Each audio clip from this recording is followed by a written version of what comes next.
"Are you sure?" He asked her for what had to be some 100th time, fumbling with the strap of his satchel. Ciri crossed her arms underneath her cloak and sighed. He could sense both her understanding and her impatience.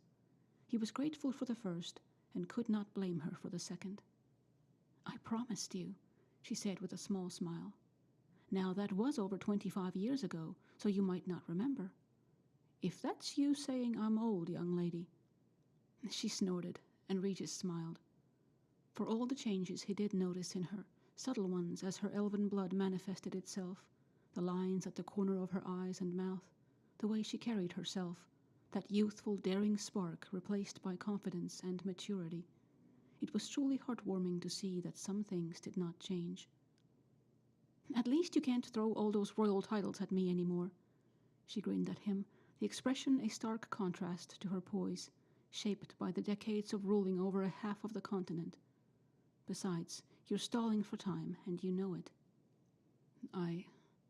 Regis broke off. Ciri was watching him closely. "I suppose I am," he admitted under her gaze. "Vampire," she said, her voice tender, "if you're not ready—" "I myself asked you to do this," he pointed out sourly. "And it's fine if you changed your mind," Ciri retorted. He took a deep breath. "No," he said, gathering whatever was left of his courage. "I want to do this." "And your wish is my command," she smiled at him. "What did your royal consort say to this adventure?" he asked. Ever since the assassination attempt 15 years prior, an attempt that nearly cost Ciri her life and saw him back in the capital, Regis and the king did have an unspoken and mutual agreement that her safety was a topmost priority, which was why he couldn't quite shake the nagging thought that him putting her at risk for the sake of his whim was the exact opposite to what he should have been doing under the terms of that agreement. "I didn't feel it necessary to fill him in on all the details," Ciri chuckled. "I just said you and I are visiting some old friends and not to expect us back anytime soon. Besides, he's well used to this by now." Her determination and the inevitability of their journey made his fear for her and his guilt overshadow all the other worries he harbored on the subject. Regis reached out and ran his thumb down her unscarred cheek. "But this isn't safe for you, Swallow." She gave him a half shrug. "Since we abdicated, I no longer have the commitments to the country, and I don't see how sharing any more details with him would help us." "Would it not be prudent to tell someone about what we're up to, though?" he asked quietly. "You may have abdicated, but you still shouldn't simply disappear without a trace. You're too important, Ciri, and too many." "You do realize that applies to you as well?" She glared at him. "And to answer your worries, I did warn Lynn and Eli there on their own, as I might be gone for a while. It will do them good to get the flavor of ruling with us out of the picture anyway. I also sent a more detailed note to Geralt and Yennefer, although there's very little anyone, except maybe for Avallac'h, could do for us if we ran into trouble. But keep in mind that I should be able to get us out of almost anywhere and back in a blink. As for my safety, do me a kindness and remember I am perfectly capable of looking after myself." She paused for a moment, a challenge in her tone loud and clear. Her words did nothing to quell his concerns, quite the contrary in fact, but he knew well any discussion at this point was futile. "So it's you and me," she added when he didn't react, "just like before." Regis could only shake his head at that. In response, she flashed him that brilliant smile of hers, the very same that made him make questionable decisions in the past. He took a breath and braced himself. Questionable as they all seemed at the time, he did not regret a single one of those decisions. It was then a high time to add another one to the list. "Let us go then," he said. She nodded and took his hand.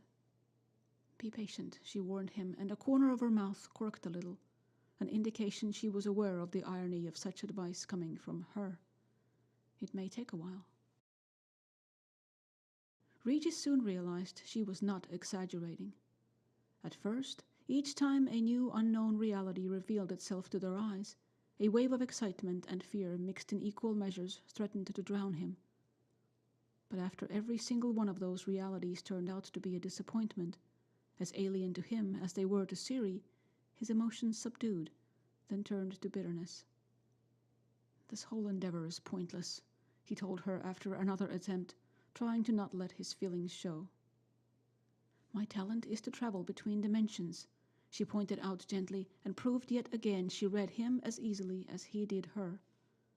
"But finding a specific world when all I have as my point of reference are your vague ideas, not even memories, of a home you've never been to, that was never going to be easy." He shook his head and swallowed the response. "It's out there somewhere." She took his hands again. "And we'll find it." As soon as they arrived at yet another destination, he opened his mouth to suggest they take a break, and a long one at that, when his senses caught up with him. An overwhelming feeling of familiar, of known, swept through him and knocked all the air from his lungs. He stumbled, let go of Ciri's hands, and looked around in utter bewilderment. The world was dark, yet everywhere he looked luminous lights could be seen, the hues of silver and blue flickering in the night. He took one shaky breath, then another. The air was cold and filled with scents and sounds that were both completely new to him and evoking half-remembered feelings of safety, of belonging. He could feel each fiber of his being humming and vibrating in tune with this strange, wondrous place. The moon was high in the sky. Not nearly full, but without any reference it was impossible to tell if it was waxing or waning. Ciri's magic left them on a flat top of a tall, nearly vertical rock. Many similar stone pillars and arches filled the landscape in all directions.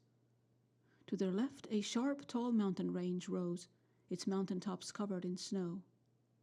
To their right, a body of water shimmered with reflected moonlight, the rocky formations growing shorter before eventually succumbing to the water and disappearing into the liquid silver, the waves washing gently over them. More luminous light in hues of purple could be seen glimmering near the water's edge, and his mind ached for an opportunity to examine this world in all its intricate detail, to make it reveal all the secrets it guarded.